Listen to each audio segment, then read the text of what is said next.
Review buku penyambung lidah rakyat. E-book buku penyambung lidah rakyat yang ada di tangan saya ini merupakan sebuah hasil karya dari seorang wartawan yang berasal dari Amerika Serikat bernama Cindy Adam. Buku ini diterbitkan di era akhir Orde Lama, yakni di tahun 1966. Adapun secara tampilan, covernya seperti ini. Menurut saya ini cukup sederhana. Covernya warna merah terang dengan animasi Bung Karno yang cukup melegenda. Pada dasarnya buku ini menceritakan biografi resmi dari seorang founding father atau proklamator bangsa kita, tidak lain dan tidak bukan yakni Presiden Soekarno. Buku ini merupakan salah satu sumber sejarah langsung yang tentunya banyak berisikan fakta sejarah maupun kisah pribadi dari seorang Presiden Soekarno.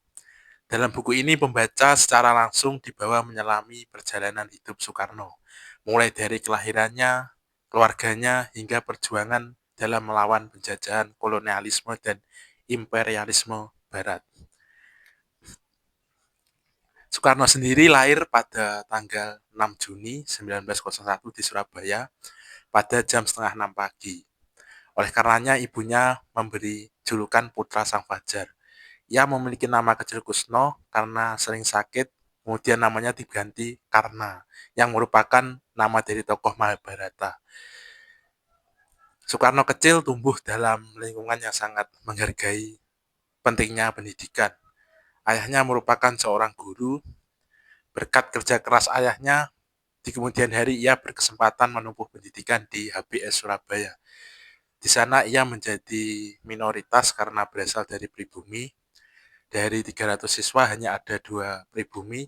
Alhasil ia sering mendapatkan perlakuan diskriminatif dan juga eh, kesewenang-wenangan dari para siswa dan gurunya.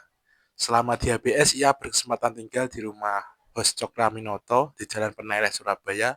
Di tempat inilah kemudian Soekarno banyak mendapatkan berbagai pengaruh. Selama tinggal di rumah ini, ia tinggal seatap dengan beberapa tokoh lain seperti Alimin, Kartosuwiryo, maupun Tan Malaka. Di masa ini, Soekarno sendiri pertama kali belajar Marxisme dari Alimin. Setiap hari, setiap malam, ia semua berdiskusi bersama Pak Cokro. Tinggal di rumah Pak Cokro pada dasarnya banyak mendatangkan hal positif bagi diri Soekarno. Saat itu ia belajar berpidato pertama kali melalui Pak Cokro ini. Di masa setelahnya Soekarno menjadi sangat pandai berpidato, bahkan hingga mendapatkan julukan sebagai singa podium. Setelah lulus dari HBS, Soekarno meneruskan pendidikan tingginya di Sekolah Tinggi Teknik di Bandung, sebuah kampus yang di masa sekarang lebih dikenal dengan nama Institut Teknologi Bandung. Soekarno di usia ke-21 tahun akhirnya menikah dengan Utari, salah seorang putri dari Pak Cokroaminoto. Keduanya akhirnya pindah ke Bandung dan tinggal di rumah Haji Sanusi.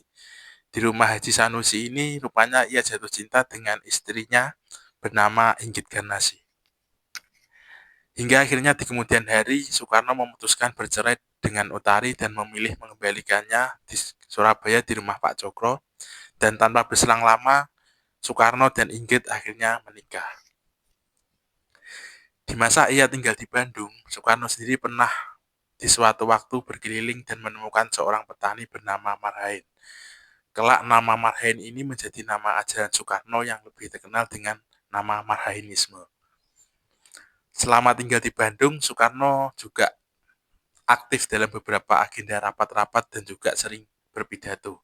Di masa ini pula ia mulai diawasi oleh para intel-intel dan juga sering mendapatkan pantauan dari polisi.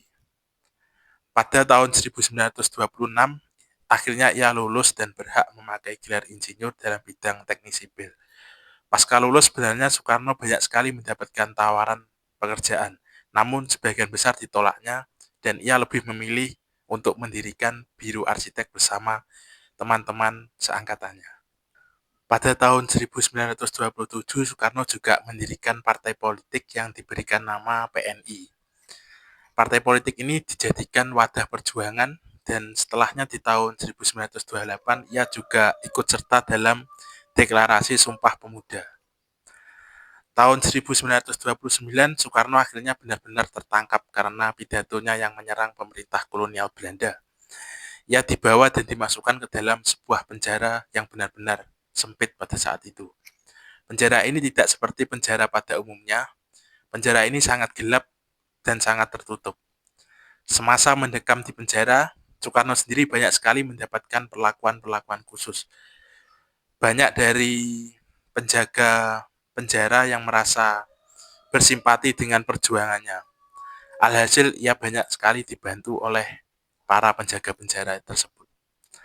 Semasa hidup di dalam penjara, Soekarno juga sangat produktif. Ia berhasil menyusun sebuah karya yang berjudul Indonesia Menggugat.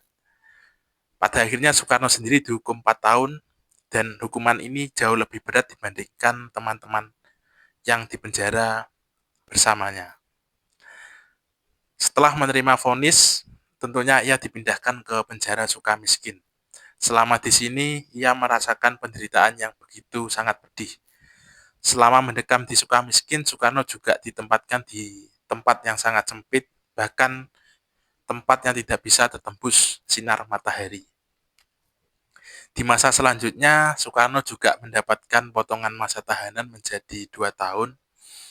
Usai bebas dari penjara, ia kembali terjun berpolitik dan berusaha menyatukan PNI yang sempat terpecah.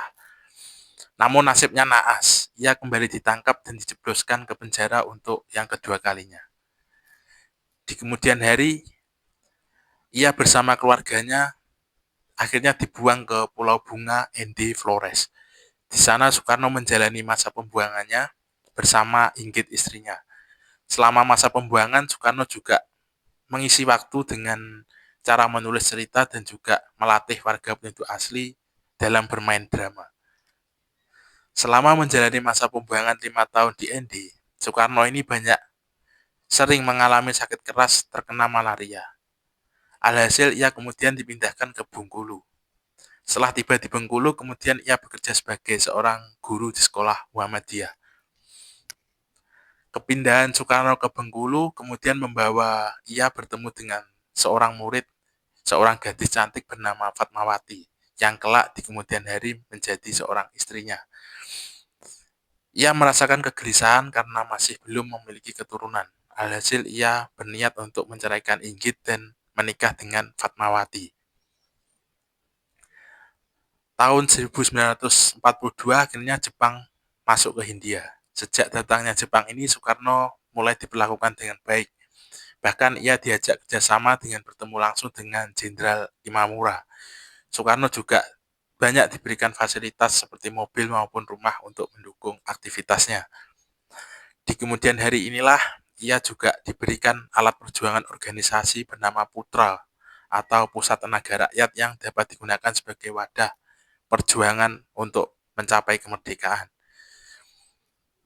Dalam menentukan tujuan politiknya, tidak lupa Soekarno juga berusaha berdiskusi dan berdiplomasi dengan para sahabatnya seperti Muhammad Hatta maupun Sultan Syahrir.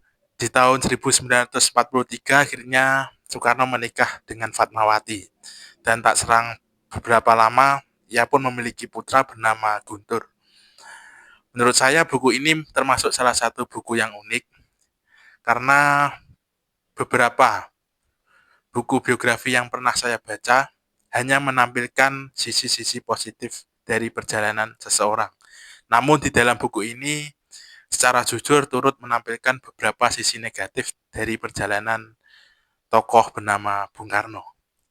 Menurut saya buku ini wajib dibaca tentunya bagi siapa saja yang ingin memahami perjalanan hidup dari Bung Karno.